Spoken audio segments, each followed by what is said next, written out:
تو اس سے فساد بڑھتا ہے، پھر دو خاندان برباد ہونا شروع ہو جاتے ہیں۔ اچھا، ایک بات اور حضرت حکیم الامت مولانا اشرف علی تھانوی رحمۃ اللہ علیہ نے وہ درج کی ہے مکالمہ کے نام سے، یعنی مناظرے کے نام سے۔ کیا مطلب ہے کہ شوہر دوپہر میں گھر سے باہر تھے، کام سے کہیں سے آیا تو بیل بجائی۔ اب بیوی جو ہے وہ غسل خانے میں غسل کر رہی تھی، اس کو دیر ہو گئی نکلنے میں۔ اب جب دیر ہو گئی نکلنے میں، بیل بجاتے رہے، 3 مرتبہ بیل بجائی، 4 مرتبہ بجائی، جا کے دروازہ کھولا آپ نے۔ اب آپ نے جب دروازہ کھولا تو شوہر اندر آئے، اندر آتے بھڑاک سے دروازہ بند کی شوہر نے غصے میں، اور کہا کہ تمہیں شرم نہیں آتی، اتنی دیر سے میں باہر کھڑا ہوں، دھوپ میں تپ رہا ہوں، اور تم جو ہے دروازہ کھولنے میں اتنی تاخیر کرتی ہو۔ اب آپ نے جواب میں کیا کہا کہ آپ کو ذرا بھی صبر نہیں ہے، میں غسل خانے میں تھی، پورا دن میں بچوں کو سنبھالتی ہوں، گھر کے کام کاج کرتی ہوں، غسل خانے میں تھی، نہانے کا وقت تھا میرا یہ۔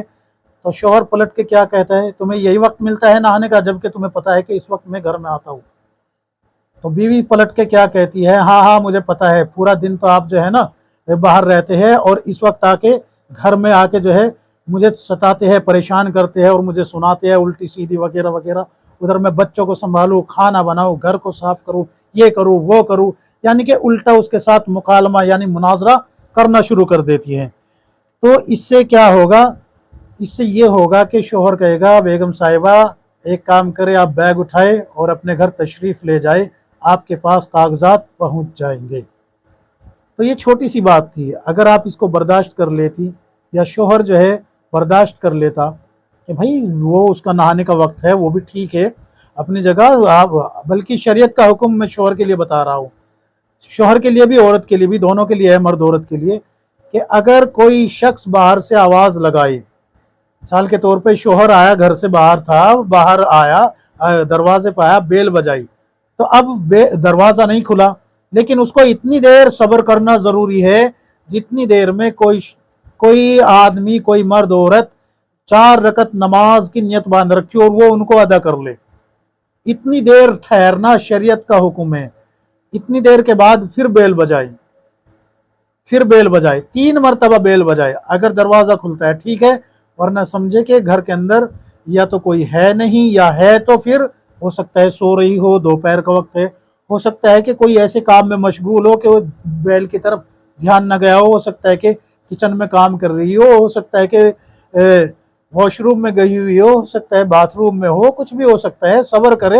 تھوڑا سا اور صبر کرے۔ تو جب دروازہ کھول دے تو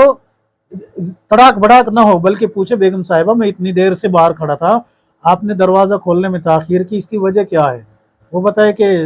جی میں غسل کر رہی تھی یا کھانا بنا رہی تھی، مجھے آواز نہیں سنی، میں کسی کام میں اتنی مشغول تھی، مصروف تھی، ذہن نہیں گیا اس طرف۔ تو وہاں صبر کرے، نہ کہ جو ہے وہ آپ ہی کے کام کر رہی ہے، آپ ہی کے بچوں کے لیے کر رہی ہے، آپ ہی کے گھر کو سنوار رہی ہے، نہ کہ وہ کوئی ہوٹل میں ہے۔ تو اس لیے جو ہے ان کو جب وہ اپنا عذر پیش کر دے تو عذر کو قبول کرے، اور صبر و تحمل سے برداشت کر کے اس کو کہے کہ بیگم تھوڑا دھیان رکھا کرے، اس طریقے سے بات بڑھنے سے بچ جائے گی۔ لیکن اگر بیوی بھی جو ہے واپس یہ کہے کہ آپ تو مجھے پریشان ہی کرنے آ جاتے ہیں، باہر ہی رہتے تو اچھا تھا، گھر کو سنبھالو وغیرہ وغیرہ، اس طریقے سے، تو یہ تباہی کا سبب بن جاتا ہے۔ دوسری اور چھوٹی غلطی، سب سے چھوٹی غلطی کیا ہوتی ہے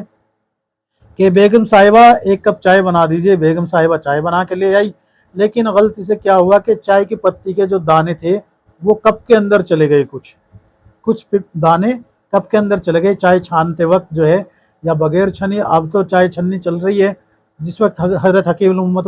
نے یہ کتاب میں واقعہ لکھا شاید اس وقت چائے چھاننی نہیں ہوتی ہوگی، تو پیالی کے اندر تھوڑی سی چائے کی پتی چلی جاتی ہے، تو شوہر اس کو برداشت نہیں کرتا، کہتا ہے کہ بیگم صاحبہ آپ سے تو چائے بھی بنانا نہیں آتی، کیا سکھایا تمہیں تمہارے ماں باپ نے؟ کیا صرف یہی تمیز دی ہے کہ بس کھاؤ پیو اور جو ہے بنو سنورو اور بیٹھ جاؤ؟ کھانا بنانا تک، تمہیں چائے بنانے تک نہیں آتی؟ پھر بیوی پلٹ کے کہتی ہے کہ تمہیں شرم نہیں آتی کہ تم چائے کے لیے بھی اتنا فساد کرتے ہو، اور دو دانے چائے کی پتی کے کیا آگے تم نے بوال کھڑا کر دیا، الٹا سیدھا پھر اس کو جو ہے جواب دینا شروع کرتی ہے، جس کی وجہ سے گھر تباہ اور برباد ہو جاتا ہے۔ تو حضرت حکیم الامت مولانا اشرف علی تھانوی رحمۃ اللہ علیہ نے اس بات کا یہ نچوڑ نکالا ہے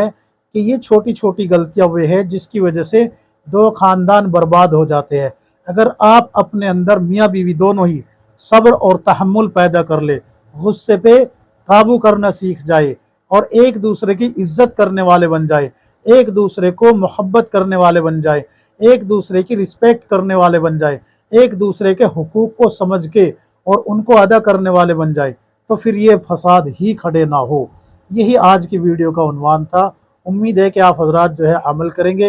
اور ان چیزوں سے بچیں گے۔ یہ جو چھوٹی چھوٹی غلطیاں ہے، کوتاہیاں ہے جو گھروں کو برباد کر دیتی ہے، تباہی کا ایندھن بنا دیتی ہے، ان سب سے بچ کے زندگی گزاریں گے۔ اللہ تبارک و تعالی ہر دینی بہن، ہر بھائی کے گھر کو جو ہے برباد ہونے سے محفوظ فرمائے، ہر شر اور فتنے سے تمام امت مسلمہ کی حفاظت فرمائے، ہر میاں بیوی میں محبت قائم فرمائے۔ آمین یا رب العالمین۔